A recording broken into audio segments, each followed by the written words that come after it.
This subordinate will comply. Li Sai's voice resounded from the army. Clang.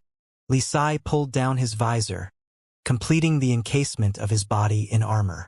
With his sword held in both hands, Li Sai strode over to the edge of the black pits into which the giant worms had vanished. Nearby, young Master Qingyang, Sword Dragon, Zhao Fengqin, and Saint Martial Realm experts from the army also walked out, also equipped with heavy armor and two-handed swords. Their weapons were all made of wood steel, and their suits of armor were all made of formidable meteoric metal. Rhea! The earth began to tremble again, the shattered stones on the ground shaking. With a terrifying roar, a massive sandworm, its stony skin covered in wrinkles, shot from the ground with lightning-fast speed. The many years this creature spent beneath the earth meant that it had long ago ceased to have any eyes, ears, or nose. All it had was its massive, many-layered maw lined with teeth. These teeth were extremely sharp and powerful. Several hundred soldiers had already been devoured by these giant sandworm monsters. Even their armor had been eviscerated and crushed into scrap by those sharp teeth. Many of those soldiers had died almost immediately after being devoured. Bang! As that giant sandworm shot out of the ground, Li Sai suddenly roared, "Die!" Gripping his wood steel sword, he shot forward like a cannonball and leaped into the sandworm's open mouth. Rah! After devouring Li Sai, the sandworm shot through the air, its long body turning in the air, and then burrowed back into the earth. Not long after Li Sai and that sandworm vanished, young Master Qingyang, Sword Dragon, Zhao Fengqin, and other experts also threw themselves into the mouths of the other sandworms, vanishing into the ground with them. Upon seeing this, Abu Muslim and the other Arab commanders frowned. But things were far from over. In the back of Wang Chang's army was a force of armored infantry guarding nearly 1,000 abnormally huge wooden crates. They had not taken part in the battle and seemed to show no signs of participating. But at this moment, as if receiving an order, these infantry came to life and walked over to those massive crates. Clang! A large hammer covered in inscriptions was held aloft and then slammed down on the lock of one of the wooden crates, creating a shower of sparks. With a crack, the lock was shattered. Once the locks were undone, the soldiers swiftly pushed open the crates. Whoosh! As the crates opened, there was a great din of cawing and screeching. Countless birds flew out of the crates, covering the sky.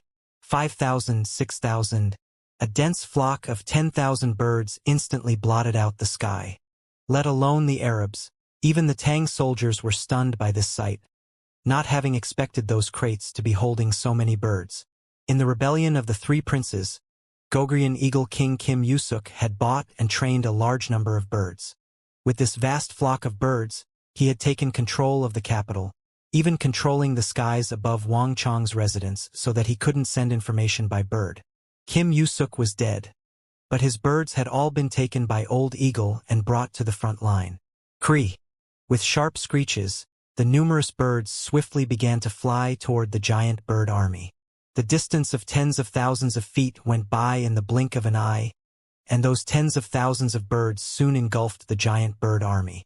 Under Old Eagle's command, those fierce birds began to lunge, peck, scratch, and beat at the giant birds. Careful! Exterminate them! There's something weird on the claws of those birds. Watch out! The Arabs on the backs of the giant birds initially did not take this sudden assault very seriously, but they quickly realized that these birds were far from just being a mere nuisance. Their claws and beaks gleamed with steel. Roar! A giant bird roared and slashed at a large rock eagle, but a moment later, at least 40 other birds converged on the giant bird from all sides. Swish! A gerfalcon pecked and instantly pierced a bloody hole in the giant bird, whose thick black armor suddenly seemed as fragile as paper. What steel! The Arab on the back of the giant bird instantly turned pale. The giant birds were all equipped with heavy armor forged by the finest smiths of Arabia.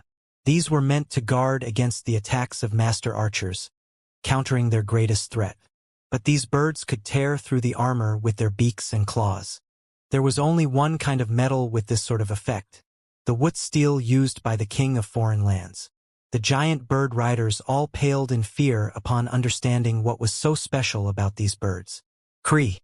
Screeching and crying resounded through the air as more and more birds engulfed the giant birds and their riders. The pieces of armor were torn away, and the attack soon began to have very obvious effects on the giant bird army's offensive. Whoosh! Quantity had a quality all its own, and under the attack of countless birds, a large piece of armor dropped down from the chest of a giant bird, crashing into the ground in a shower of debris. Without this piece of armor, a large part of the giant bird was exposed. Cree! Several dozen birds immediately charged in and began to tear through the bird. Blood gushed out from the wounds, and even the intestines were pulled out. He! Black feathers showered down as the bird shrieked. Finally, the giant bird could take no more and tumbled from the sky with its rider, slamming down in a cloud of dust. Then came a second, a third. Under the frenzied attacks of the birds, the giant bird army's situation grew worse and worse. They no longer had any energy to attack the Tang army. Everything has its counter, just like His Highness said. While we might not be able to raise these giant beasts, that doesn't mean we don't have ways of dealing with them. On the ground, Old Eagle looked up to the sky. Whether it was during the Battle of Talas or the rebellion of the Three Princes, the air, this region which had once been forbidden to humans, was turning into an increasingly contested battlefield, and it was now normal to see birds tearing at each other for supremacy. Although the Great Tang had not expected these giant birds, it had an eagle army prepared to deal with aerial assaults.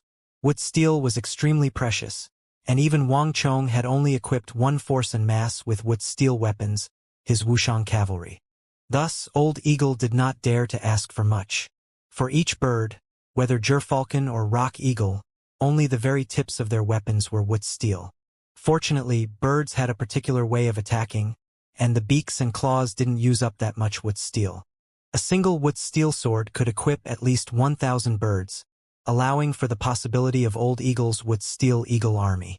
In Old Eagle's view, an army of 10,000 birds equipped with wood steel weapons could deal with any force of birds, regardless of kind or training. The only thing he hadn't expected was that the Arabs would send these giant birds before their hunting falcons. The giant birds continued to plummet from the sky, but Old Eagle's forces were also suffering losses.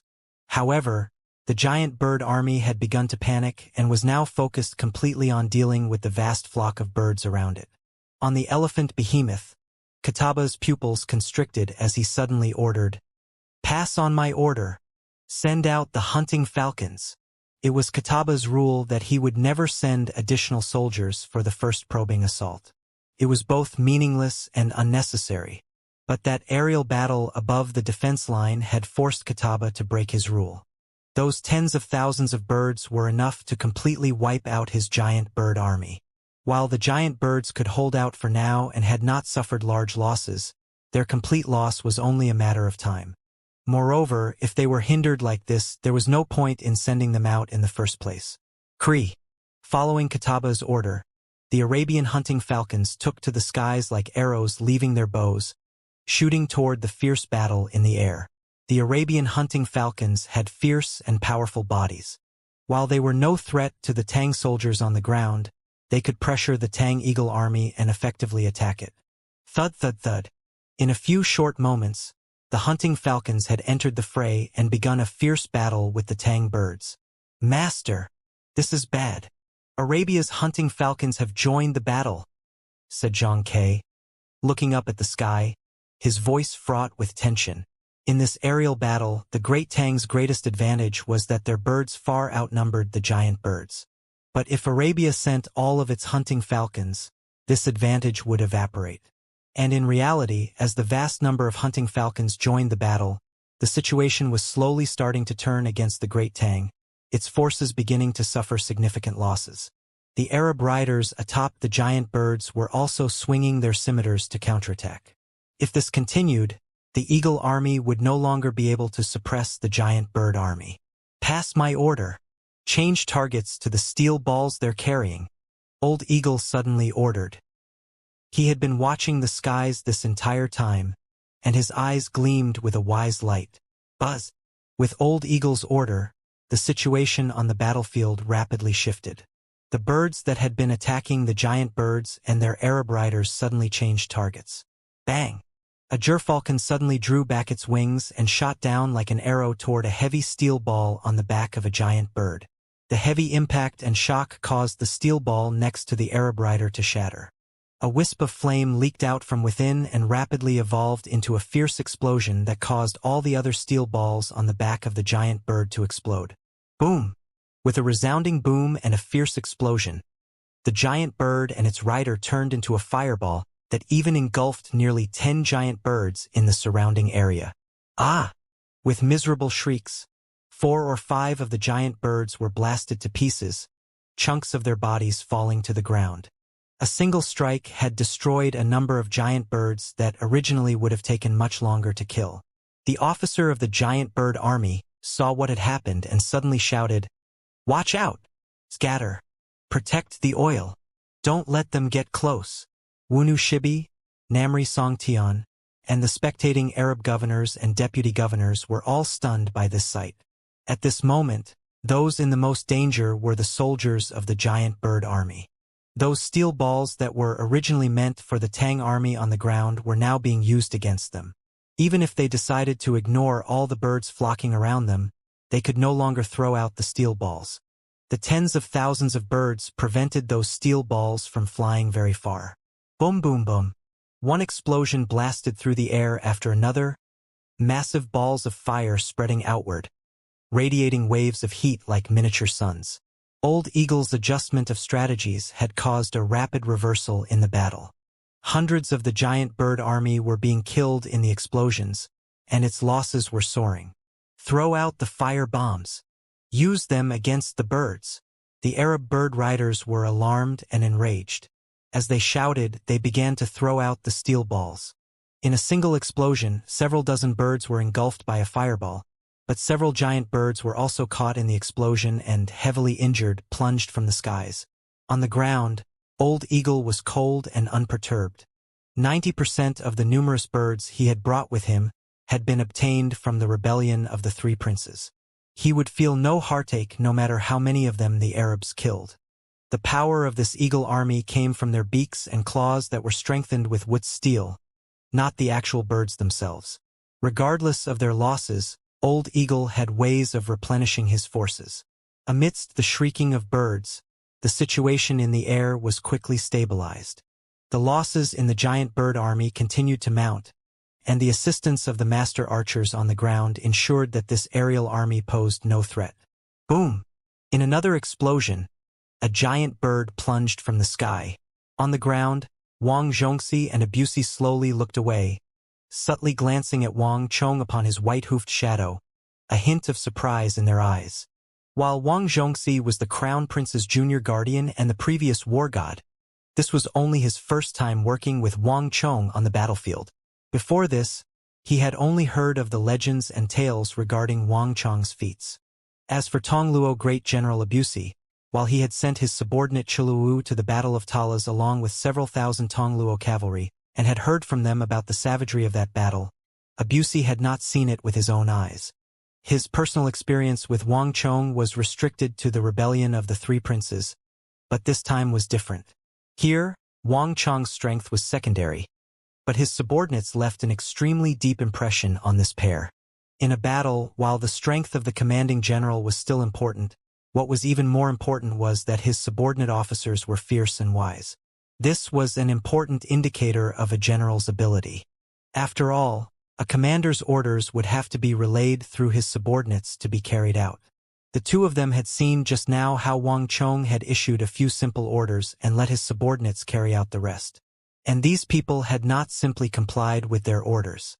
They were able to adapt to the situation on the battlefield and develop their own countermeasures. This was what was most important for a commander. The quality of a general would affect the quality of his army. Although Wang Chong was young, he already had an almost extravagant entourage of generals, one that other great generals could only dream of. Bang! But before they could lose themselves any further in their thoughts, there was a fierce rumbling. The ground beneath their feet began to tremble, and then an inhuman roar resounded over the battlefield. Around 1,000 feet away, the ground cracked open. Large rocks pushed to the skies by an enormous strength, and then a giant sandworm emerged from the earth. Hurry and retreat!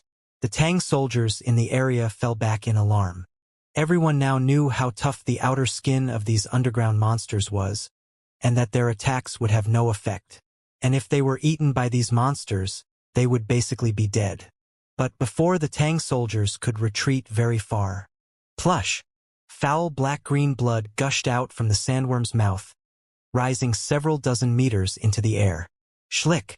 The tip of a sharp sword emerged from the skin of the sandworm and moved downward, tearing open a gap. Schlump! A large mass of organs and bodily fluids spilled out. At the same time, a stalwart figure with a large wood steel sword jumped out of the sandworm's body and landed on the ground. Behind him, the large sandworm shrieked in descent and crashed to the earth, never to dig again. Clang! The man who had emerged from the sandworm pulled up his visor and used a burst of stellar energy to shake off the sticky liquids caking his body. General! The Tang soldiers were elated to see Li Sai's face. It was truly unexpected for him to have dealt with that giant sandworm in so little time. But Li Sai remained cold and aloof. Ignoring the soldiers, he gripped his sword and began to move elsewhere. These giant sandworms were extremely hardy and difficult to deal with. Even though Li Sai had done his best, he had only now managed to kill one. And if he hadn't done so by entering its mouth, he would have found it even more difficult. He needed to pick up his pace and kill these giant sandworms as soon as possible. Boom! Boom! Boom! Explosions came from under the earth. As Li Sai was killing his sandworm and heading off to find another, young Master Qingyang, Sword Dragon, Zhao Fengqin, and the other experts got to work, though it came from deep underground this time. With these fierce explosions, black-green liquid gushed out of the black pits, rising several dozen meters high. Meanwhile, the life forces of the giant sandworms began to rapidly fade away. Under their assault, the sandworms underground were quickly brought under control. Without the disruption of the sandworms, the Tang army quickly stabilized. The 30-some giant ballistae could now focus completely on the advancing behemoth army. Hurry! Go! Go! Forget the behemoths. I need those steel walls repaired as soon as possible. Where's the module team? I'll give you 30 seconds to set up 200 walls. Soldering team, get ready. You don't have long. Retreat once you're done. Craftsman team, pull the reserve module from the rear. Break the crates already. What are you waiting for? The central defense line had been devastated by the behemoth army's assault. At present, more than 1,000 steel walls had been crushed or knocked aside. Even so, the Arab assault was not going smoothly. The Tang craftsmen were working with astonishing speed to rebuild the steel walls. If the terrain was damaged, they would choose a different spot to rebuild. The craftsmen were not stubborn about the exact position of the walls. Stopping the Arab assault took first priority. Their goal was not to deal with the behemoths, but to stop the Arab cavalry coming up behind the behemoths. Boom boom boom.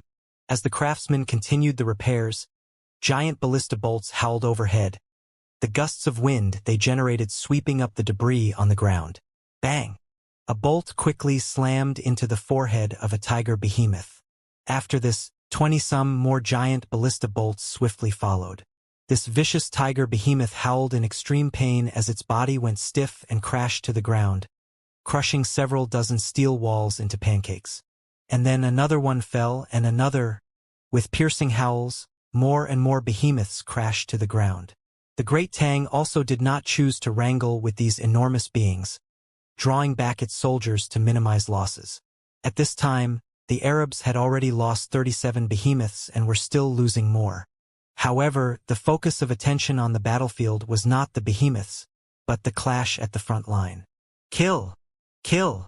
War cries in Han and Arabic resounded above the steel defense line. Zhangzhou Jianxiong and Insishun had separately led their forces in piercing through the Arab flanks, after which they had smoothly joined forces. In the entire process, Zhangzhou Jianxiong and Insishun had not even needed to speak to each other. As two of the illustrious great generals of the empire, they possessed insight, experience, and mastery of the art of war far above average. By the time they had stepped onto the battlefield, they had already simulated the battle countless times and understood what they needed to do. Behind the steel defense line, Gao Xinji sent out a powerful mental wave and declared, "The Arabs have lost." Elsewhere, Abusi and Wang Zhongxi nodded. From the moment Zhangzhou Jianxiong and Insishun had led their armies in piercing through the flanks of the Arab army, they had known what the pair was attempting to achieve. Being surrounded by the enemy force was a major taboo on the battlefield, but it seemed that the Arab commander had no idea. Even though Arabia was a powerful country, it was still lacking in terms of tactics compared to the Great Tang. Not good. In the middle of the Arab army, Apollos suddenly paled as he saw Zhangzhou Jianxiong and Insishun complete the encirclement. But unfortunately, his realization had come too late. It's time to begin the harvest. These Arabs are done for. As Zhangzhou Jianxiong and Insishun completed their encirclement, their eyes flashed with harsh light. Now that they had joined together, the two commanders immediately launched a full offensive against the surrounded Arab army. Kill! War cries shook the heavens as the Anan Protectorate Army and Biting Protectorate Army charged at the Arabs, their morale soaring to unprecedented levels. Thud! Thud! Thud! The panicked Arab cavalry were cut down like weeds, and everywhere they looked, they could only see the Tang cavalry seething with killing intent.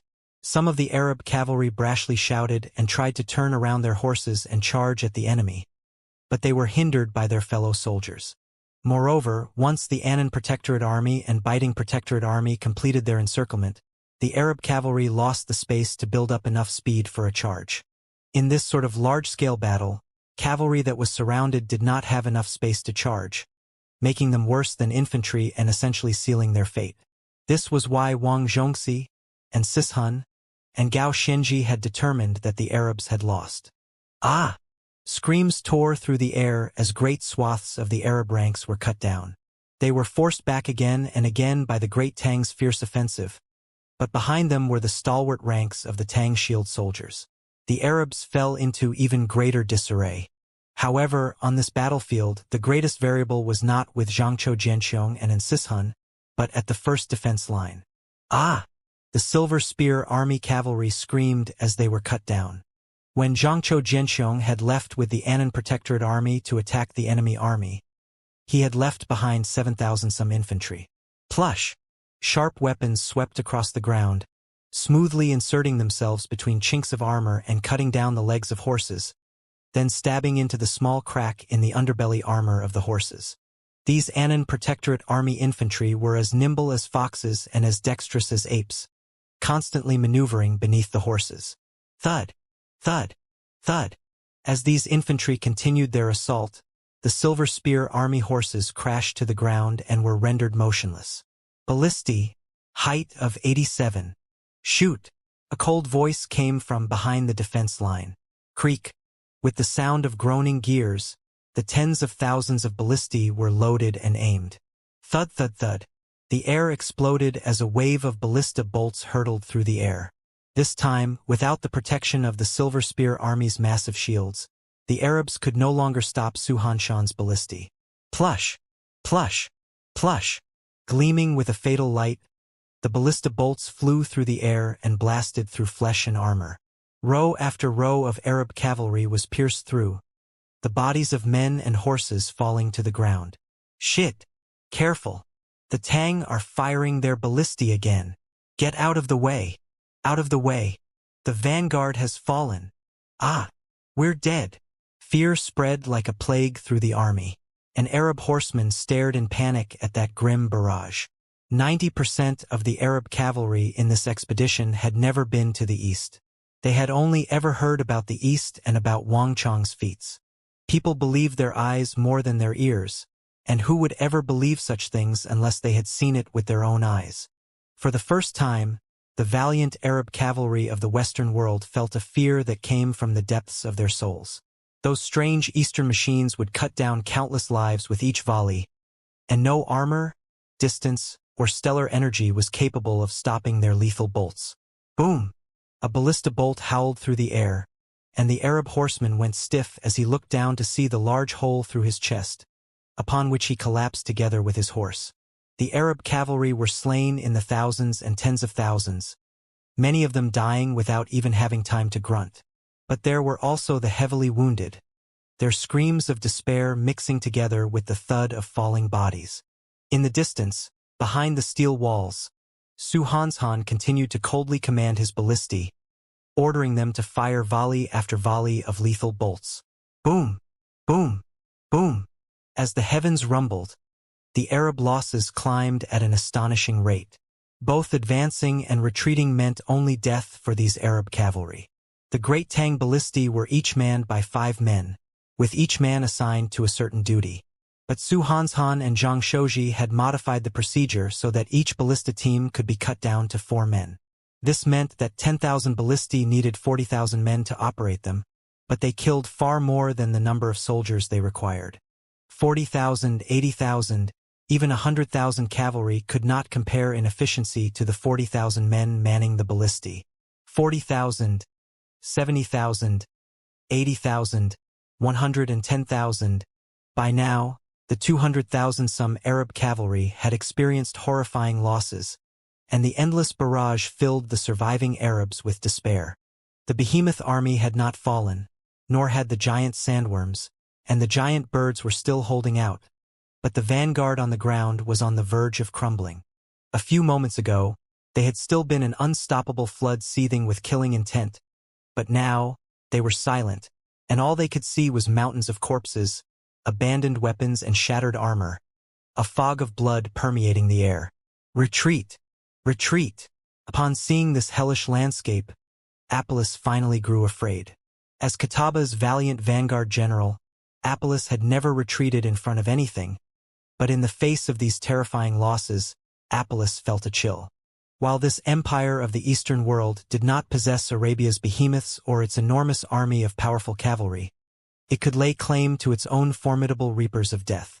If they did not fall back now, these lethal weapons would wipe out his army before they had any hope of breaking the Tang defense line. At this moment, Apollos finally understood the great Tang's strategic objective. He had truly underestimated these Eastern infidel armies too much. He should have never let them break through his flanks and surround them. If his army were not surrounded by the Tang army and unable to retreat, he would not have been pushed into such a grim situation and suffered such heavy losses. All generals, hear me? Follow me and focus on exterminating those 2 Tang commanders. Clang! Apollos raised his scimitar as he cried out, pointing his weapon at Zhangqiu Jianxiong and Insishun. Apollos's eyes were razor-sharp. He could not break through the Tang ballistae and the defense line. Such an action was little different from suicide. But even if he retreated, he could not go back empty-handed. He had to make this empire of the East pay a price. Apollos could see that Zhangqiu Jianxiong and Insishun were the pivotal characters on the battlefield, the commanders of their 2 armies. Killing them would inflict immense damage to the enemy's forces. At the same time, it would open a path for his army to retreat. Boom! Following Apollos's order, the remaining 70,000-some soldiers began to change directions, and the governors and deputy governors began to gather around Apollos, ready to break out and at the same time kill Zhangqiu Jianxiong and Insishun. Ha ha ha, you want to leave now? Can you? Loud laughter came from the distance. Before the governors and deputy governors had even finished gathering around Apollos, Zhangqiu Jianxiong and Insishun had already sensed his intentions.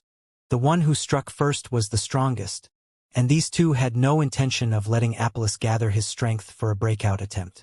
Boom! The air rumbled as Zhangqiu Jianxiong urged his horse onward, stellar energy bursting from his body. Several dozen Arab cavalry in a range of several dozen meters in front of him screamed as they were swept up by this stellar energy and blasted away.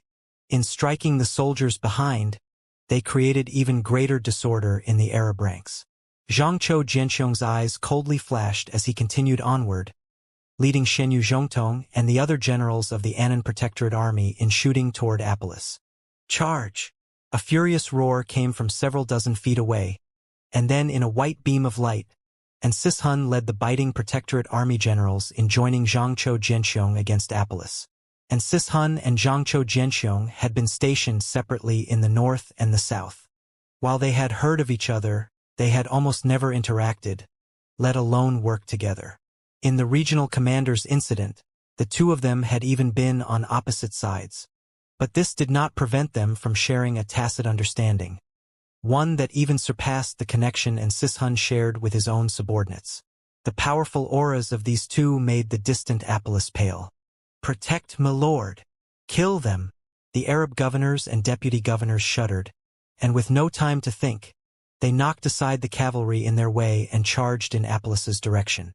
Some of them, sensing the danger, even jumped off the backs of their horses rather than continuing to ride through the army.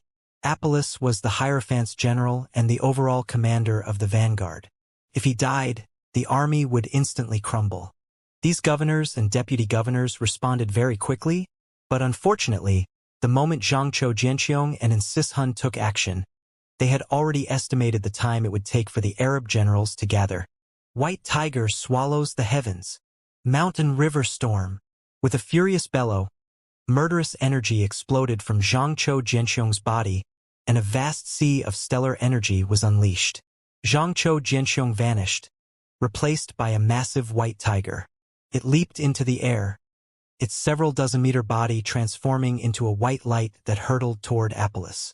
Space twisted and blurred around the white tiger, and that almost tangible killing intent seemed like sharp blades cleaving through space, leaving visible scars in their wake. Bang!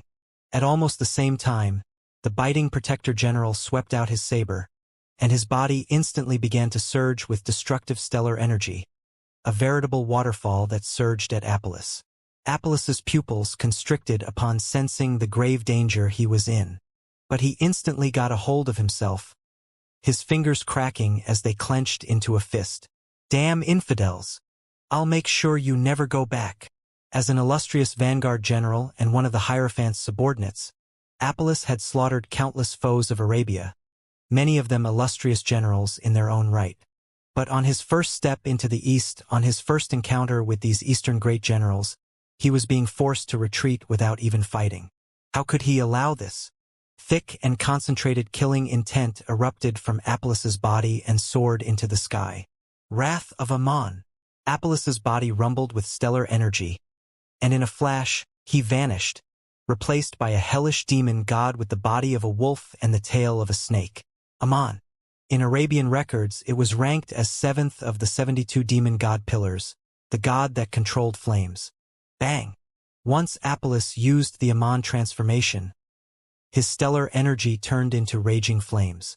As the Hierophant's vanguard general, he did not back down in the face of Xianxia Jianqiong and Sishun.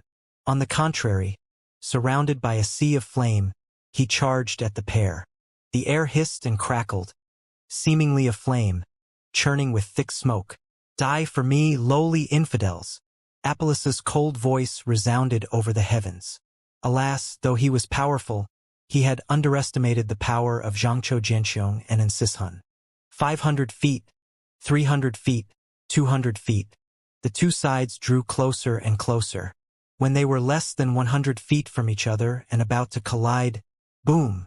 Xianxia Jianqiong and Sishun suddenly roared, and they held nothing back, unleashing all the energy in their bodies. These two were already extremely powerful, but now, they soared to even greater levels of strength. What? This terrifying display of power instantly made Apollos pale. Originally, there had still been some question about who might come out victorious between them, but now, their strength completely surpassed his and he had no hope of victory. Shameless! Apollos's face went white as he finally understood that this had been a trap from the very beginning. Apollos's arrogance had caused him to lose his last chance of escaping. Rumble! The world shuddered and groaned as Xianxia Jianqiong and Sishun smoothly worked together to come in on Apollos's left and right. With a single strike, they blew apart Apollos's Ammon avatar, the wolf-headed, serpent-tailed demon god exploding into pieces. Rumble! Two cold gleams of light swept across Apollos's neck, and a moment later, Xianxia Jianqiong and Sishun appeared behind Apollos. Winds howled as the battlefield fell silent. Xianxia Jianqiong and Sishun and Apollos stood motionless in the center of the battlefield. There was no one within 200 feet of these three, only corpses. In this fierce battle of elites, it would have been impossible for anyone within 200 feet to survive that explosion of power. "My lord!" As the Arab governors and deputy governors stared at Apollus's motionless figure, they suddenly had an ill foreboding. Thwish, thwish, thwish. Their hearts tensing, they immediately began to rush toward Apollus. But before they could get very far, a sliver of blood shot out from Apollus's neck, quickly turning into a geyser. Thud. A few seconds later, Apollus's stalwart body crashed to the ground. As he fell, his head came off his body and rolled 6 or 7 meters away. "My lord! Apollus!" The Arab soldiers all shivered in fear, their hearts turning into blocks of ice. The distant Qutaba also had a dour expression. Apollus was his strongest vanguard great general. Qutaba did not mind losing subordinates, and any Arab soldier would be honored to die for the sake of expanding the empire, but Apollus's death had never even been a consideration.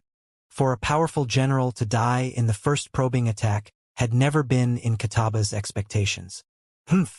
Only killing one is far from enough. Everyone listen up. Kill them all. No survivors. Xianxia Jianxiong pulled on the reins of his horse as he wiped the blood off his sword. The Arabs might have still been in shock about Apollus's death, but the same was not the case for Xianxia Jianxiong and his men. The horse had been shot down. The king had been captured. With Apollus dead, this was the best opportunity to wipe out the surrounded Arab soldiers. Kyle! With the advantage created by their commanders, the Anan Protectorate Army and Biting Protectorate Army charged into the disordered and fearful ranks of the Arab army. Bang! Bang! Bang! The sounds of collisions and fearful screams mixed together. Although there were still tens of thousands of Arab soldiers left, they had already lost any semblance of an army and were in a complete rout. Release! In the distance, Su Hanshan's face was cold and emotionless. Seizing the opportunity, he had his ballistae continue their harvest. One could see corpses pierced through by ballista bolts all over the battlefield. Retreat, retreat! The Arab soldiers had lost all will to fight. If this continued, there would be no survivors left of the 200,000-strong vanguard. All of them would be wiped out by the Tang soldiers. Boom! At this moment, a resounding blare came from the Arab base. Qutaba had finally given the order to retreat, and all the Arab soldiers lost the will to fight. The behemoth army, the giant bird army, and the remaining sandworms began to retreat. Amongst these armies, the behemoth army had the greatest harvest and was the only army to actually achieve its objective. They had advanced 800 meters deep into the center of the Tang defense line, destroying thousands of steel walls and even one of the giant ballistae. But the general rout of the main army forced the behemoth army to pull back. Bang! As the Arabs retreated and the mountainous figures of the behemoths began to turn around, cheers exploded from the Tang army. This first battle between the Great Tang and Arabia was extremely important. The Arabs had sent 200,000 soldiers, the behemoth army, the giant bird army, and even giant sandworms. In this situation, the Great Tang had sent out only 2 of its major commanders and 1/3 of its soldiers. This was unquestionably a major victory. Kill! Don't let them run! The Great Tang forces continued to pursue the Arab cavalry and behemoths, and even the master archers joined in, filling the sky with arrows. My lord, the Great Tang is continuing to pursue our men. If this continues, they will be completely wiped out. Should we send soldiers to receive them? An Arab general standing behind Qutaba suddenly asked. Qutaba said nothing, but as he stared into the distance, he slightly nodded. At the same time, in the Tang army, Lord Zhangqiu, Protector General, and, if all goes as expected, Arabia will send an army to receive their men. Surround 3 and leave 1 open. Leave them a path. Wang Chong sent out a powerful mental wave toward Zhangqiu Jianxiong and Insishun. Heh! I'll do as you say and let them keep their dog lives, Zhangqiu Jianxiong said. He and Insishun had worked together to create a large net that trapped the entirety of the Arab vanguard. Zhangqiu Jianxiong really had wanted to wipe out the Arabs completely, but a moment later, he gave up on the idea. Oh, Wang Chong subtly nodded. Surround 3 and leave 1 open was a basic principle of the art of war. Normally, when the battle was settled, a path would intentionally be left in the encirclement so that the enemy could escape. This was not out of kindness. On the contrary, it made it even easier to kill the enemy. Completely surrounding the enemy might force them into a last-ditch struggle, and a determined counterattack could inflict heavy losses on the Great Tang. But if they were left a path, the enemy would lose all will to fight, making them die even faster. Meanwhile, the pursuers would suffer fewer losses. Run! When a crack appeared in the encirclement of the Anan Protectorate Army and Biting Protectorate Army, the Arab cavalry who had been preparing to fight to the death saw a glimmer of hope and rushed for all they were worth toward that gap, ignoring the attacks coming in around them. The Arab casualties continued to climb. Kataba, who had been preparing to send reinforcements, frowned. The soldiers were dying too quickly. Moreover, a significant number of soldiers had escaped through the gap, so there was no longer any need to send reinforcements. Pass on my order. All soldiers are to remain in their position. Do not send reinforcements, Kataba finally ordered. Kill! On the other side, after killing thousands more Arab cavalry, Xianxia Jianxiong and Insishun called their armies back and retreated to the defense line. With this, the gruesome battle was over. All that was left on the battlefield were mountains of corpses and fallen steel walls, everything pervaded by the thick stench of blood. Caw! A shriek came from the distance. Even those vultures of Yusang thousands of meters away had smelled the blood and begun to flock over. These were not trained birds, but wild vultures. They gathered above the battlefield and began to circle the skies. On the ground, both sides began to collect the bodies of their fallen and prepare for the second battle. Behind the steel walls, Wang Chong asked, "What are our losses?" With him were Xianxia Jianxiong and Insishun, Wang Zhongxi, Abusi, and Gao Xianji. With the battle over, it was time to take stock of the losses. Our losses aren't too bad. We lost 3,000 men to the Behemoth army, and when the Anan Protectorate Army and Biting Protectorate Army were breaking through the flanks of the Arab army, they each lost around 3,000 men. In total, we lost around 9,000 men in this battle, Xue Qianjun reported to the 6 great generals. After the campaign in the 10 Eastern Islands, Xue Qianjun had been reborn into a veteran. The great generals and King Song all nodded in approval. 9,000 seemed like a rather bad loss, but it really wasn't that large in the grand scheme of things. What of the Arabs? Wang Zhongxi asked. We can't get an exact count yet, but from the state of the battlefield, it should be more than 200,000, Zhang Ke said. Wang Chong's scouts were all under the command of Zhang Ke at this time. While he wasn't a powerful martial artist, he excelled in observation and estimation. The great generals and King Song nodded again. 9,000 to 200,000 was a 1:22 ratio, which was simply absurd. Even Xianxia Jianxiong and Insishun were shocked by this number. Everyone understood that this stark contrast was possible primarily because of Wang Chong's steel defense line and Su Hanshan's ballista army. Without the steel defense line, Xianxia Jianxiong and Insishun would never have been able to so freely choose the moments for their attacks, which had allowed them to pierce the enemy flanks. Moreover, while the battle had seemed intense, everyone knew that the primary force had been Su Hanshan's ballista army. The Anan Protectorate Army and Biting Protectorate Army were not that powerful. The bolts of the ballista army could blast large holes through men, instantly ending their lives. Thus, there were few Arab survivors, and the vast majority of Arab casualties were deaths. Gao Xianji turned to Wang Chong and asked, Wang Chong, what do we do next? Even 200,000 losses is nothing for the Arabs, not even touching their foundation. They'll keep coming, and the next battle will be even harder, King Song declared.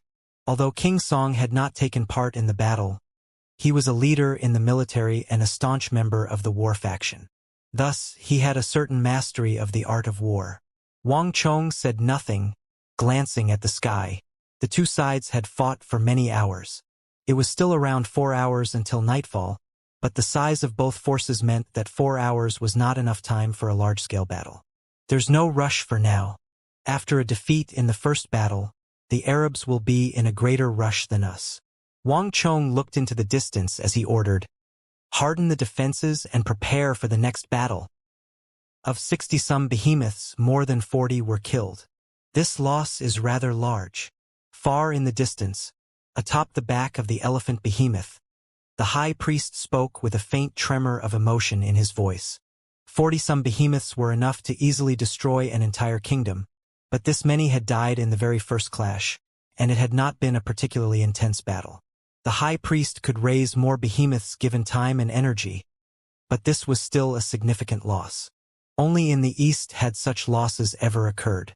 On the other side, while Kataba appeared calm, his brows were ever so slightly creased. The temple led by the high priest had worked with the empire for many years.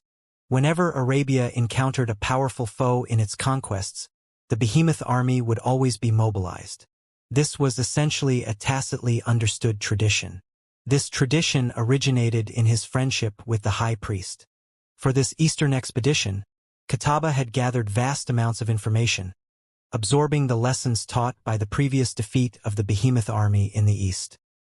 He had armor forged from the best steel and strengthened with numerous formations and inscriptions for the behemoths, even encasing their heads and underbellies in armor. Kataba had presumed that the Great Tang would be hard-pressed to deal with these defenses, allowing the behemoth army to be swift and effective. But unfortunately, Kataba had underestimated the Great Tang's giant ballistae and behemoth slayers. "This eastern youth has prepared far more than we imagined," the high priest said, his voice tinged with a strange tone. A hint of darkness appeared on Kataba's heart, but he almost instantly recomposed himself. "It's only 200,000 soldiers. It does not change the overarching situation, nor will it alter their fate of destruction. No matter how much they have prepared, they will still die," Kataba nonchalantly said. "Pass on my order. Have the army withdraw and prepare for battle tomorrow." Kataba suddenly turned to one of his trusted generals. "Lucas, is it ready yet? Where is it now?" Lucas got down on one knee and respectfully said, "My lord, we've just received word that it has arrived. What should be done with it?" Kataba raised an eyebrow and turned around. Even the high priest was taken aback. Though his face was concealed, his black robe trembled, and he turned with Kataba to look behind him. To the west, on the horizon, was a massive black silhouette that rumbled as it slowly approached. Upon giving it a careful look, one would realize that it was a bronze cauldron that was several hundred feet tall. The surface of the cauldron had mysterious carvings, and installed on its bottom were 10-some pairs of wheels. The entire thing was being pushed forward by heavily armored giants. "Nay!" War horses shrieked in the distance. Wherever the cauldron passed, the Arab war horses seemed to take fright and retreat in panic, causing the orderly ranks of the army to fall into chaos. Moreover, those giants pushing along the giant cauldron had their teeth grit together, apparently in great pain. Roar! Loud roars were coming from the depths of the cauldron, infused with an endless desire to destroy and kill. The surrounding Arab horsemen were all uneasy and kept far away from this cauldron. At this moment, Kataba's eyes flashed with an astonishing light while the high priest subtly nodded. Since that object was here, the entire eastern world could no longer escape destruction. These Tang were simply struggling at death's door, but death was inevitable. "Pass on my order. Place that massive cauldron at the highest spot and have it guarded by 1,000,000 soldiers and 50 governors. Without my order, no one is allowed to approach it," Kataba coldly ordered. "Yes." Lucas was internally shaken as he hastily bowed. A few moments later, Lucas departed to relay the orders. Boom! As a horn blared, all the Arab soldiers began to withdraw. At the same time, an arrow wrapped in white linen flew out and over the Tang defense line. A Tang horseman quickly bent down to pick up the arrow and delivered it to the great generals in the rear. "Heh! The Arabs have sent word that they'll fight with us tomorrow," Chang Qianli said upon reading the letter. Wang Chong smiled and said, "Heh! As expected. Let's do as they wish." Wang Zhongxi, Abusi, Gao Xianji, Zhangchou Jianxiong, and Insishun nodded. The Great Tang was the defending side and had the fortifications of the long steel defense line. They were in no rush to fight with the enemy. Moreover, after the battle, the army needed time to rest and repair the walls. Bong bong bong. Following Wang Chong's order, the drums began to rumble. This was both an order to withdraw and a reply to the Arabs. The army quickly drew back and began to reconsolidate.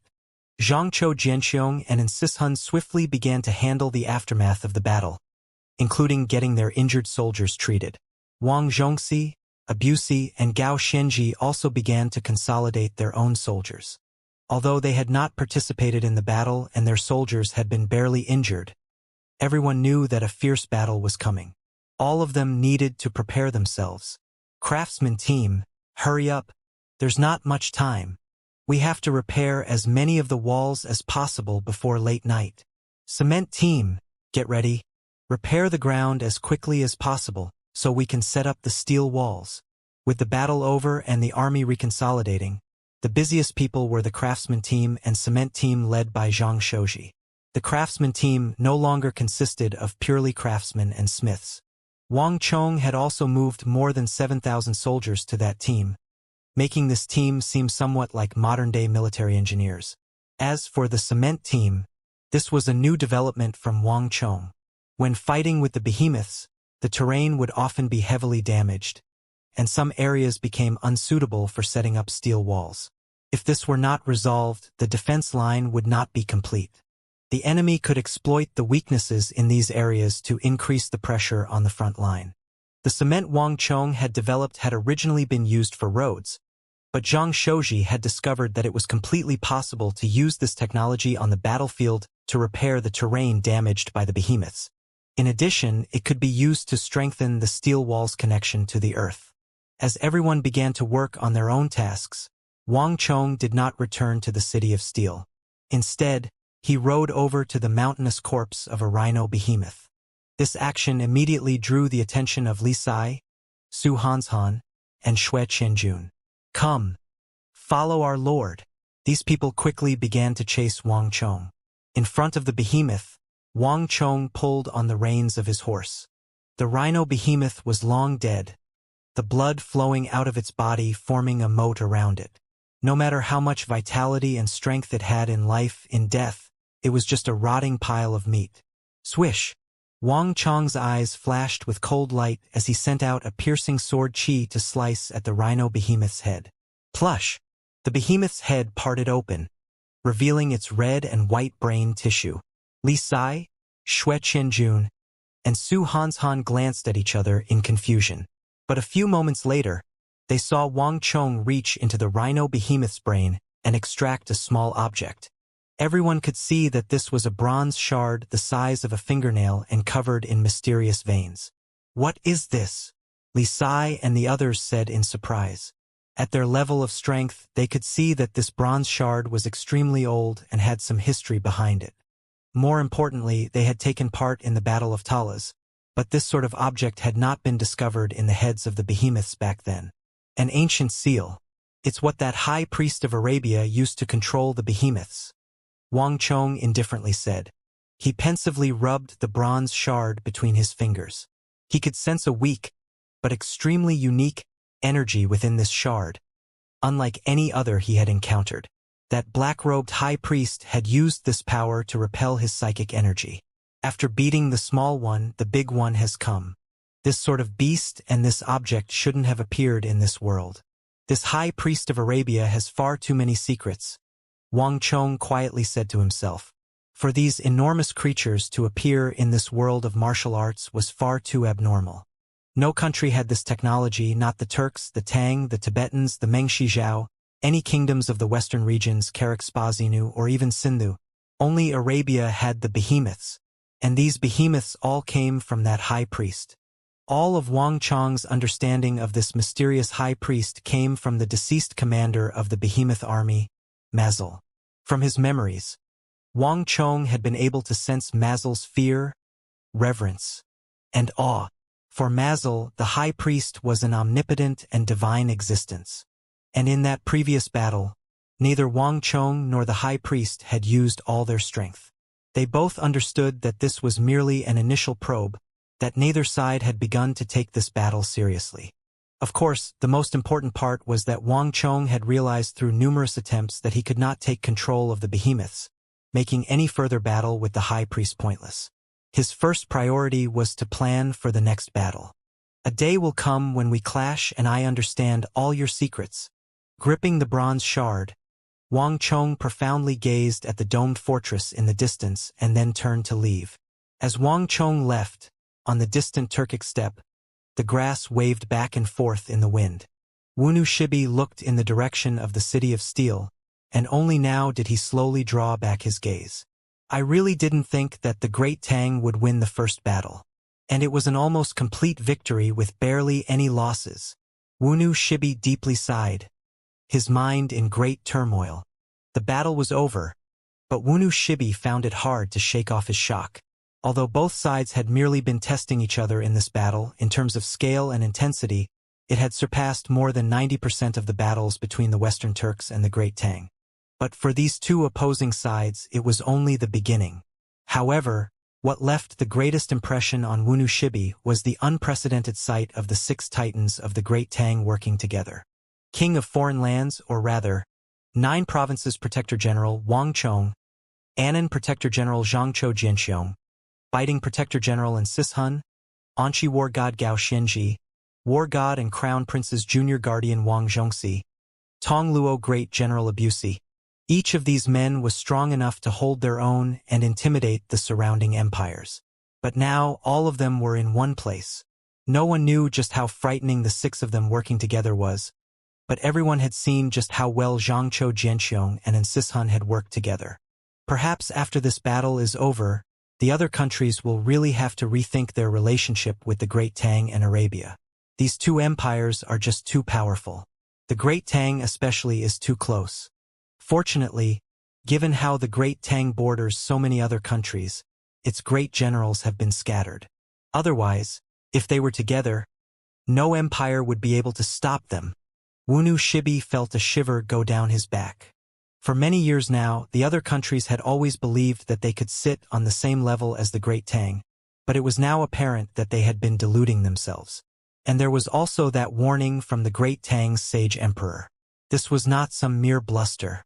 They truly had the strength to carry out their threats. Hiya! With these thoughts in mind, Wunu Shibi turned his horse around and began to ride back into the steppe. This war in the northwest was of utmost importance and no longer concerned just the Great Tang and Arabia. He needed to return to Ishbara Kagan and discuss this matter with the other Western Turkic generals. Gallop! As Wunu Shibi vanished into the distance, several other powerful auras began to silently depart as well. They also needed to digest the information they had learned from this battle. Night quickly fell, but even though the curtain had fallen on the battle, this was only the beginning for the northwest. Hiya! To the northwest, the Arab base was awash with light. As darkness fell, a horn blared. Amidst rumbling hooves and clouds of dust, tens of thousands of Arab cavalry carrying torches scattered throughout the base. Blazing torches were planted throughout the area, illuminating several dozen li around the base. In the darkness, countless Arab cavalry were patrolling the vicinity. Kree! At the same time, sharp cries and the flapping of wings came from above. Tens of thousands of Arabian hunting falcons had taken to the skies, vigilantly watching out for any approaching enemies. Any abnormal movement in the darkness would immediately be noticed by many hunting falcons and cause them to flock over. These Arabs, truly formidable. Such a tight defense, without the slightest flaw, practically every inch protected. It seems a night raid on their base is utterly impossible. A figure watched the Arab base from an extreme distance, a deep fear in their eyes. The Arab base's defenses were too meticulous, and torches illuminated every corner. It was impossible to raid the base in these circumstances. They would be discovered from a distance of 10 some li. Among all the opponents he had faced, this was the first one that was so formidable, so cautious, so impregnable. Whoosh! Xianxia led his scouts away without anyone noticing. As Xianxia was leaving, in a place extremely far from the city of steel, a group of elite Arab scouts was similarly disappointed. The Great Tang wanted to raid Arabia, and Arabia wanted to do the same to the Great Tang. But before they had even gotten close to the city of steel, they gave up. Kree! Sharp cries came from overhead. The Arab scouts only needed to raise their heads to see tens of thousands of various kinds of birds circling the skies, thick clouds of them that covered every angle. And the city of steel itself had numerous sentries, both open and hidden, surrounding it.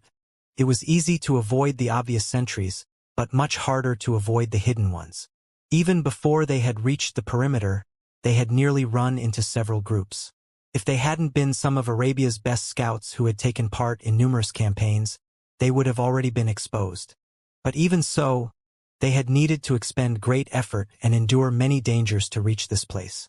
Ha ha ha, Arab friends, since you're here, there's no rush to leave. Let us give you a good welcome. Galloping suddenly came from a distance, and the enemy force rode straight toward the Arab scouts with no attempt to hide their approach. Whoosh! The Arab scouts instantly paled. Let's go! They immediately turned their horses around and began to flee. But at this moment, there was a harsh whistle in the air. Plush! In a splash of blood, an Arab horseman grunted and dropped from his horse. Watch out! Master Archer! The Arab scouts grimaced. Master Archers had frightening vision, and even in the darkness, not even a fly several li away could escape their eyes. More importantly, the arrow had pierced through their armor. This was clearly an extremely formidable Master Archer. Bang! With no time to, given that they had already discovered the scouts and had allowed them to venture so deep, they would not let them go so easily. Boom boom boom. The air howled as arrows pierced through the veil of darkness, leaving long white trails in their wake as they struck the fleeing Arab scouts. Thud! Thud! Thud! The Arab scouts were all brought down before they could get very far.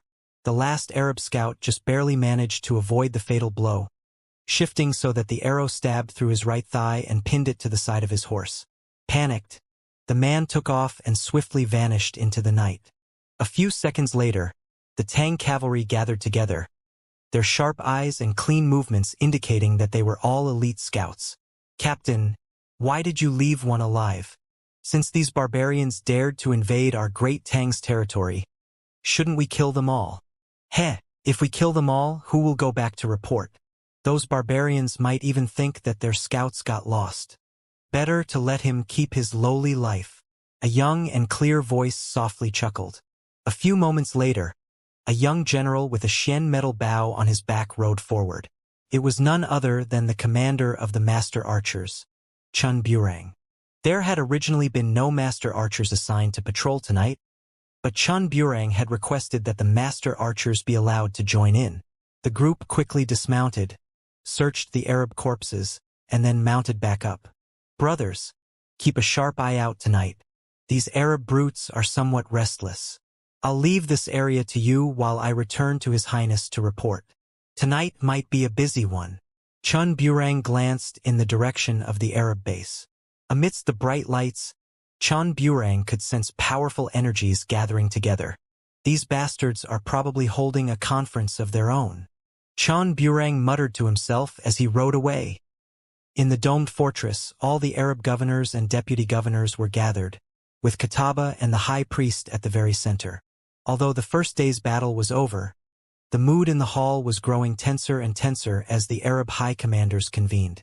The heavy weaponry used by those Eastern infidels is too powerful. Apollus's army wasn't weak, but in front of those ballistae, they were nothing. It didn't take long before 200,000 some cavalry were completely wiped out. The same for our giant bird army. We mobilized this time, accounting for almost everything, even equipping armor made from the best steel on them. At that altitude, Master Archers would find it hard to pose an effective threat, but in the end, the giant bird army still failed. Not only did they fail to display their full power, 60% of them were killed. That's right. Who could have imagined that they would have so many birds, and that they would tip their claws and beaks with wood steel? I don't remember them having this many birds at the Battle of Talas. This is probably something they prepared to use against us. With that vast flock of birds, the giant bird army is basically crippled and useless. And those 36 special soldiers with giant swords meant to kill behemoths. Wasn't it said that the Great Tang had been in internal discord all this time? Why does it seem that they were completely unaffected? And for them to have prepared so much, the governors of the various provinces were discussing today's events in the large hall. The battle today had left a deep impression on them. The killing efficiency alone of that Eastern Empire had left all the governors and the deputy governors deeply stunned. 100 rumors did not compare to a single meeting. This Eastern Empire was far more frightening than the Arab governors and deputy governors had ever imagined. Now is not the time to talk about this. A cold and aloof voice cut off all the conversations. Clang. With the clattering of armor, the crowd parted, and Abu Muslim walked out from the rear. Abu Muslim got down on one knee and sternly declared, "Hierophant, the Tang are far stronger than we imagined. Tomorrow, I wish to command the army and personally deal with the Tang. I've fought with them many times, and no one understands them more than me." Whoosh! The massive hall immediately fell silent. Everyone stared at the former governor of the East, even Kataba and the high priest. After a few moments of silence, Kataba spoke. "Abu Muslim, you think I cannot subdue these Eastern infidels? This subordinate would not dare." Abu Muslim's face paled, and he hurriedly lowered his head. In the Western world, the Hierophant possessed supreme status even above the Caliph. No one dared to doubt the Hierophant, as doing so was suicidal. Not even the Caliph dared to do so, let alone Abu Muslim. Your subordinate only wishes to wash away the shame of the Battle of Talas, and once more serve the Empire in swiftly conquering the Eastern world, Abu Muslim said. These words caused Kataba's face to somewhat relax. The governors and deputy governors in the hall all glanced at Abu Muslim and softly sighed in relief. It was clear that he had passed this first trial. Abu Muslim would never dare to question the Hierophant. As a warrior, I only hope to defeat the Great Tang in a fair battle. I hope that the Hierophant will fulfill my desire, Abu Muslim respectfully said. Kataba gazed at Abu Muslim, his face cold and emotionless. The illustrious governor of Iron and Blood was undoubtedly one of the top governors in Arabia, but unfortunately in the Battle of Talas, he had ruined the reputation of the entire empire. As for Kataba, he was a legendary existence of Arabia who had never lost a battle. While Abu Muslim had his own illustrious reputation and a deep understanding of the East, Kataba was never one to use losers. Hey, Apollos is dead. Since he's so anxious to fight, what harm is there in Hierophant giving him a chance? The high priest suddenly said. Kataba was taken aback and glanced at the high priest. He had never imagined that the high priest would speak up for Abu Muslim. The high priest rarely intervened in military affairs. For him to make an exception indicated that he clearly had a high opinion of Abu Muslim.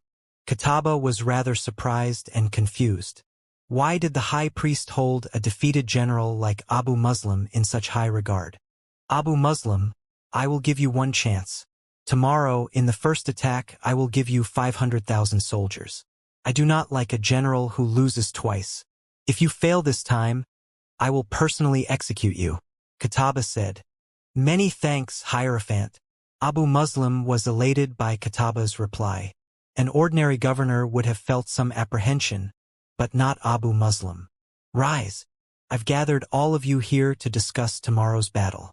All of the empire, including His Majesty the Caliph, is watching us. I do not wish this battle to drag on for too long. We must conquer the East as quickly as possible. Kataba loudly proclaimed, his expression firm. Hierophant, our most urgent task is to find a way to restrain the enemy great generals.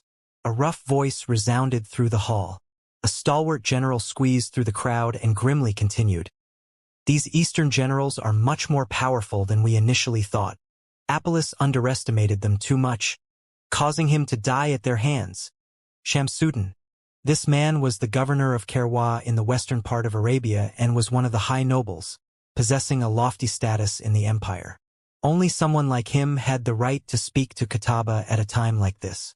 Correct. Those two Tang great generals were extremely strong. Ordinary governors and deputy governors like us are no match for them. Only top-class great generals of Abu Muslim's level can deal with them.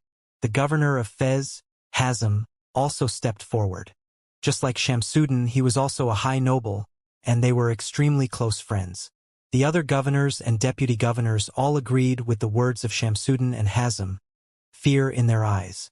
Although they had not participated in that first battle, witnessing it had left a deep impression on them. Although Arabia had many governors and deputy governors, not many were able to reach the level of those two Tang great generals. As could be seen from the results of that battle, many governors and deputy governors were simply no match for the Tang great generals. Catawba was quiet for a moment, his brow slightly creasing. There is no need for you to worry about these Eastern great generals. I have an idea on how to proceed. Sala, your subordinate is here. A voice rumbled through the hall. All the governors and deputy governors immediately scattered as if the speaker had the plague. A moment later, a muscular man appeared, wearing a horned helmet and a black visor that masked his face. The area for several dozen feet around him was deserted. He's Sala, the war fanatic who would kill even those on his side. Wasn't it said that he was already dead? Ah, if I knew that he was that demon king Sala, I would haven't stood next to him for so long. You really got lucky there. The surrounding governors and deputy governors were all stricken with fear, particularly those who had been standing next to him. Battle Fiend Sala. This was an infamous demon king of slaughter in Arabia. It was rumored that he had a cruel and aggressive personality. In battle, he enjoyed tearing his opponents in two and even feasting on their raw flesh and blood. It was even rumored that this general of Catawba's had already eaten 88 extremely formidable enemy generals. But the most dreadful thing about Battle Fiend Sala was that when he pushed his cultivation to its limits and entered a berserk state, his eyes would turn red and he would fail to distinguish between friend and foe. At that time, his strength would soar, but he would lose all rationality. Not only would he kill his foes, he would kill his comrades. This trait earned him a terrible reputation within the empire. Even the governors and deputy governors of the empire feared him like he was some demonic emperor, let alone his foes. But it was rumored that Battle Fiend Sala had died in a battle 10 years ago. Yet to their surprise, he was still alive. The scale of this eastern expedition was simply unheard of in the history of the empire, and all of the empire's governors and deputy governors had been gathered. As these governors all managed different territories, there were many present that they did not recognize. Sala was wearing his trademark bullhorn helm, but nobody had paid it any mind at first, taking him to be a subordinate of some governor. But to their surprise, this had been Sala himself. Sala, in tomorrow's battle, I leave those two Tang commanders to you and the generals of God, Catawba commanded. Ha, Hierophant, be at ease. If those two move out again, I will personally go in there and rip them in half. Sala sinisterly chuckled, his body seething with thick killing intent that appeared red like blood. This sight had the others in the hall both fearful and relieved. Sala was even stronger than Abu Muslim. He stood at the very top of the empire's rankings. If he went out, he was definitely capable of killing those Tang commanders. While the enemy commanders were powerful, their greatest problem was the steel walls. This empire was skilled in defensive fortifications, and they were able to erect those steel walls with astonishing speed. In the little time that had passed, they had already managed to effectively repair the gap created by the behemoths. We Arabs are masters of the cavalry charge. If we cannot get rid of those steel walls, we will not be able to utilize our full strength. That's right. And those ballistae and giant ballistae also pose a massive threat to us. If we can't take care of those two, even if we can defeat the Great Tang, it will come at a heavy price, and we won't have enough strength to conquer the other countries. Several other people began to speak at this time. Arab cavalry was unparalleled in the world, and no other cavalry force in the world even came close. Even though the Great Tang had killed Apollos and 200,000 Arab cavalry in the first battle, all of them still firmly held on to this belief. No matter how outstanding the Tang soldiers seemed, they were still no match for the Arab cavalry in their eyes. Their true fear was the mysterious weapons used by the Great Tang. If they could not break the steel defense line, if they could not get close to the enemy, then the power of the Arab cavalry charge became nothing. What would become of the Arab cavalry's reputation if this were allowed to occur? There's no need to worry about that, the high priest suddenly said. The first day's battle was only the beginning. The Hierophant and I have yet to use our full strength, and we have already found a way to deal with those steel walls. Tomorrow, We will be certain to give you a pleasant surprise." All the governors and deputy governors turned to the high priest in curiosity. Everyone had seen the power of the Great Tang's defense line. The 200,000 Arab cavalry had been wiped out before they had even broken through the first defense line, and even the behemoths had only broken a portion of the steel walls. None of them knew what the Hierophant and the high priest were planning that could destroy those steel walls. As if understanding what they were all thinking, the high priest swept his sleeve and nonchalantly said, "Cease your questions. You will know tomorrow." Everyone lowered their heads. None of them doubted the high priest. The high priest was the most mysterious person in the empire, who not even the caliph knew much about. But he was also the one who had created the behemoth army, and no one doubted his strength. If he said he had a way, he had a way. After a few moments of silence, Abu Muslim suddenly stepped forward. "Hierophant, high priest, there is one other matter. For this war, the Great Tang has sent all its elites. All the soldiers appearing before us are their very best, and they also have a special banner that can stack the abilities of their armies on top of each other, greatly increasing their power. In the Battle of Talas, my and Qutaybah's soldiers lost to them because of this. This is an extremely special banner that we must make countermeasures for," Abu Muslim seriously said, bowing. Buzz. Qutaybah and the others in the hall all had strange expressions, Qutaybah even raising an eyebrow. "What war banner? Why did you not mention it before?" Everyone focused their attention on Abu Muslim. Abu Muslim bitterly smiled. He was a defeated general, so how many people would listen to him? Moreover, that banner had appeared very suddenly, and not even Abu Muslim had been entirely sure what it was. So how could he bring it up with others? Abu Muslim lowered his head and deferentially said, "Hierophant, that banner's origins are extremely mysterious, and even the Great Tang appears to rarely use it. After that battle, I sent many spies to the Great Tang, exploiting their militarist Confucian conflict to gather information, but all I have learned so far is that it is called the Nine Dragon Blood War Banner. I know nothing else." Qutaybah's brows pensively creased, but this soon passed. "I understand." Qutaybah gave a slight nod and turned to Lucas. "Lucas, when you discover the enemy using the war banner Abu Muslim has spoken of, do as we previously discussed and activate the Moon God Tree." The Moon God Tree. All the people in the hall were taken aback. Despite the many governors present here, none of them had heard of this name before.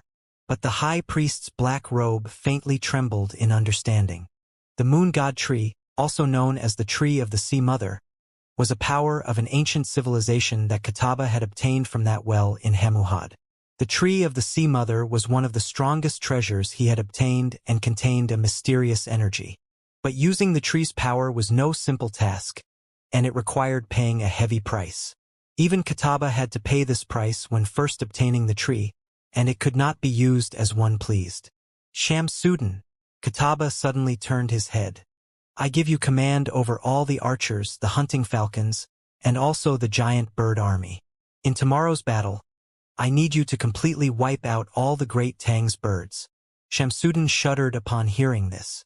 Although he had a group of excellent master archers under his command, he hadn't expected the Hierophant to so abruptly make this decision.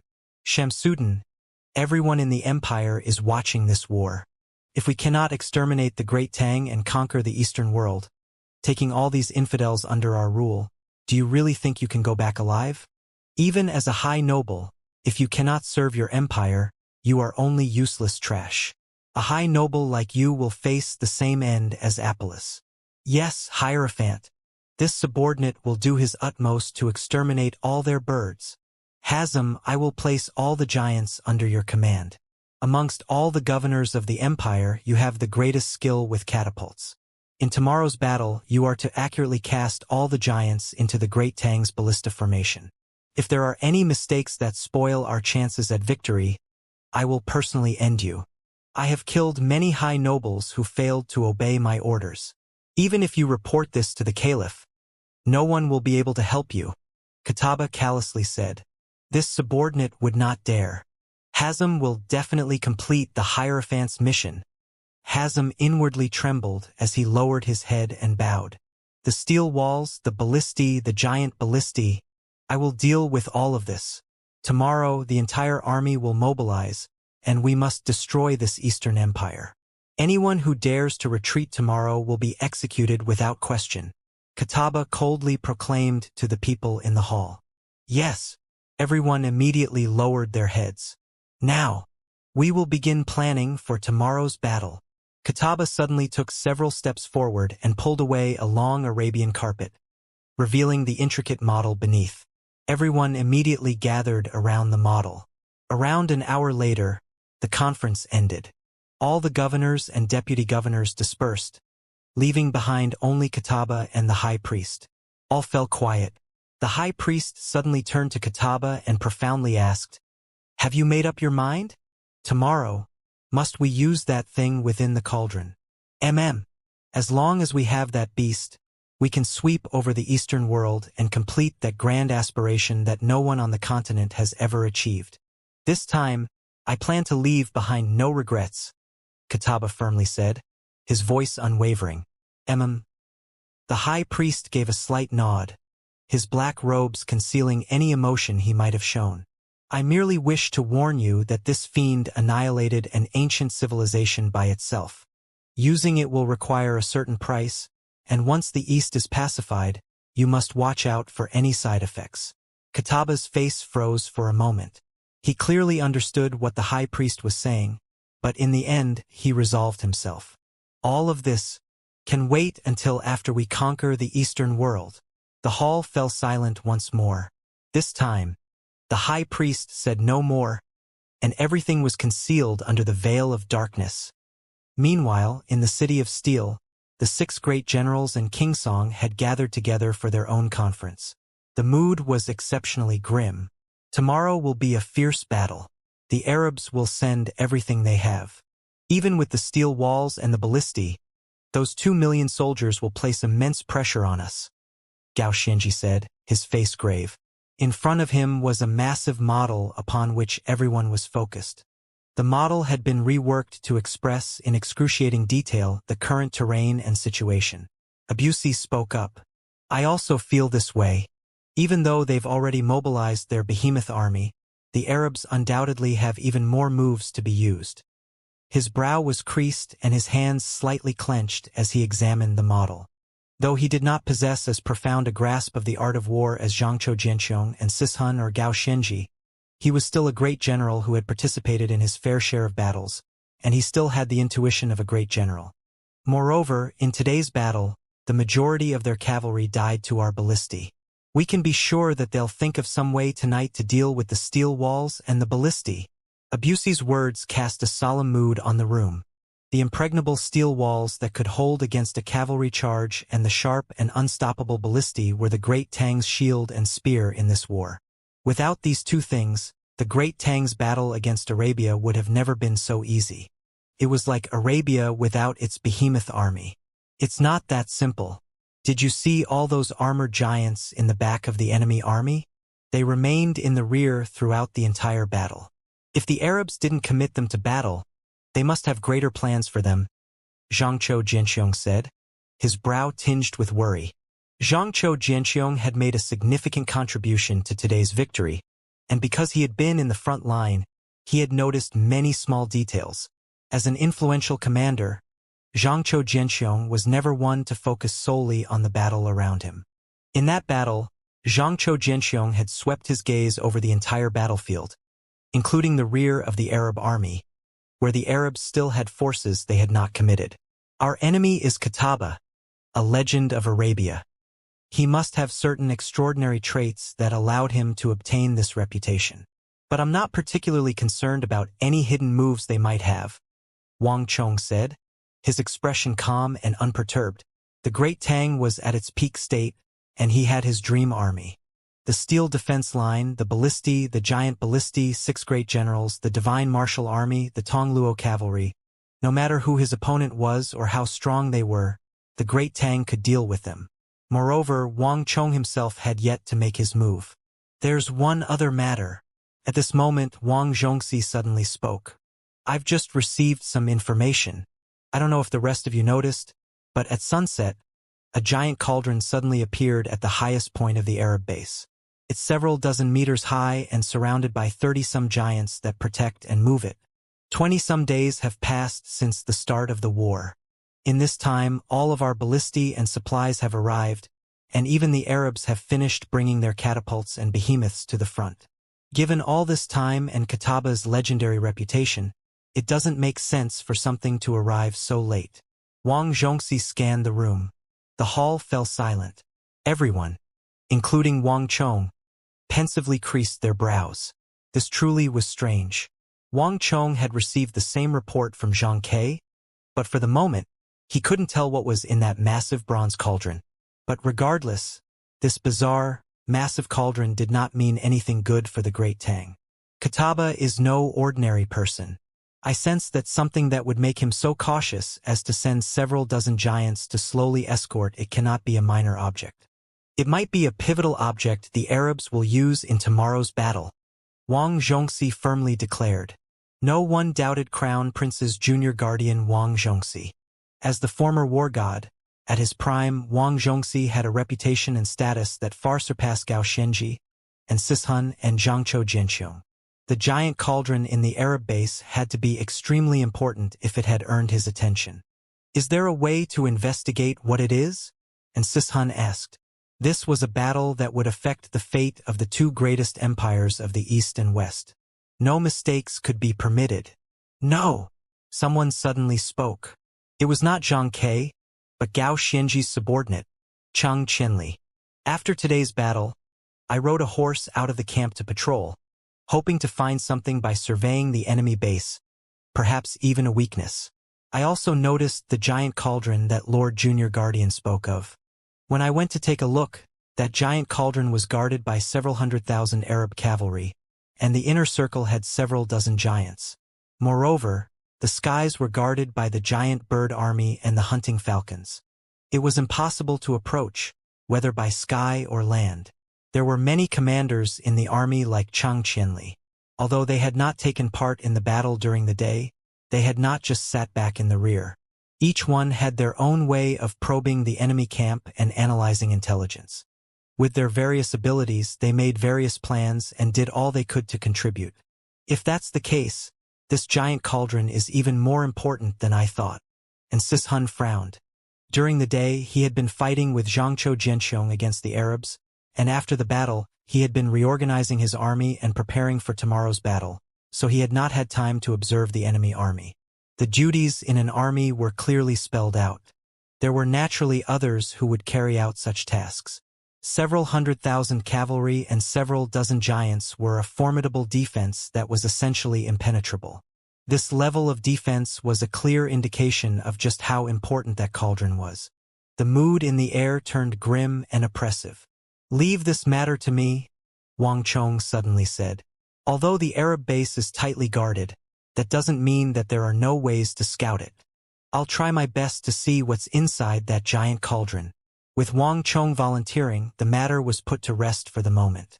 Everyone trusted in Wang Chong's abilities, and they could rest easy now that he had taken the job. Moreover, in previous conflicts, no matter how formidable his opponent was, Wang Chong always managed to find a way. "Let's continue to tomorrow's battle," Wang Chong said. He extended a finger and quickly drew everyone's attention to the model. The Arabs claim an army of 3.8 million, but the number that can truly fight is 2.8 million. If we deduct the soldiers we killed during the day, they have 2.6 million soldiers left, 4 times more than us. This massive army will undoubtedly strike from the flanks as well as the front. For this reason, in the southwest direction, we have to reinforce the triangular gap on the Tibetan plateau to guard against any possible attacks. Wang Chong then turned to the Turkic steppe to the northeast. In comparison to the triangular gap, the northeast is much more difficult to defend. Although I've done my best, as long as they make a large enough detour, they can still deal us a heavy blow. No matter what, we can't be encircled, Wang Chong sternly said. As he described the strategic layout, he no longer exuded any of that youthful aura. His entire body exuded the energy of the Grand Marshal from the apocalyptic era. Even an extremely experienced leader like Zhangzhou Jianxiong appeared to slightly dim in front of Wang Chong. The only person who could rival him was the previous war god of the Great Tang, Wang Zhongxi. Leave this direction to me. No matter how many soldiers they send, I'm confident that I can break them. To everyone's surprise, it was Tongluo Great General Abusi who spoke. Wang Chong slightly nodded in reply. Even though Abusi only had 10,000 cavalry, a seemingly insignificant number in this war involving millions, if Abusi said he could do it, he could do it. At present, we have several 100,000 steel walls at the Central Army that could block an assault of 1 million soldiers. But these walls can only block the enemy.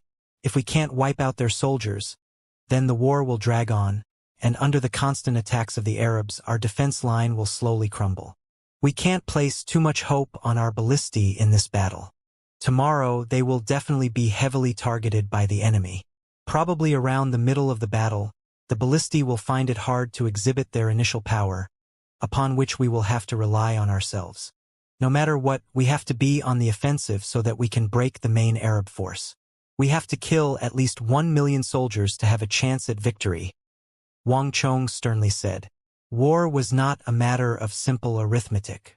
When half an army was killed, its morale would plunge, and the soldiers would begin to break in fear and panic. At that point, it didn't matter how many soldiers the other side had. But reaching that point was easier said than done. Leave that to me, Wang Zhongxi declared. His expression was calm, as if he had volunteered for a very common task. In tomorrow's battle, I will choose the right moment to lead my army on the offensive. You don't have to worry about anything else. I have confidence in throwing the enemy's central army into complete disarray. These words were spoken in an incredibly domineering tone. His opponent was the strongest cavalry army in the world, numbering in the millions. Only Wang Zhongxi could so confidently declare that he could break through the enemy's central army. All the others were deeply shocked, but nobody doubted Wang Zhongxi's words. If he dared to make this claim, he could naturally pull it off. But before that, there are some things I need your assistance on. Wang Zhongxi looked around at the great generals. In tomorrow's battle, the enemy assault will undoubtedly be extremely fierce. I need you to hold out against the most intense first wave. In addition, Zhangzhou Jianxiong, Gao Xianji, I'll need your cooperation. Zhangzhou Jianxiong and Gao Xianji nodded. This war for the Great Tang was not a simple defensive war. What the Great Tang wanted was not to fend off this first attack and then welcome wave after wave of invasions from the west for the next several hundred years. Passive defense was not in the Great Tang's character. Aggressive assaults that knocked the opponent to the floor, branding upon them a painful lesson that their opponents would never forget, was the Great Tang's style. This was an understanding that Wang Zhongxi, Gao Xianji, Abusi, and all the other great generals shared. Wang Zhongxi nodded and said no more. There's another matter. As Gao Xianji spoke, he glanced at Wang Chong. I spotted a familiar figure in the invasion force. Oh!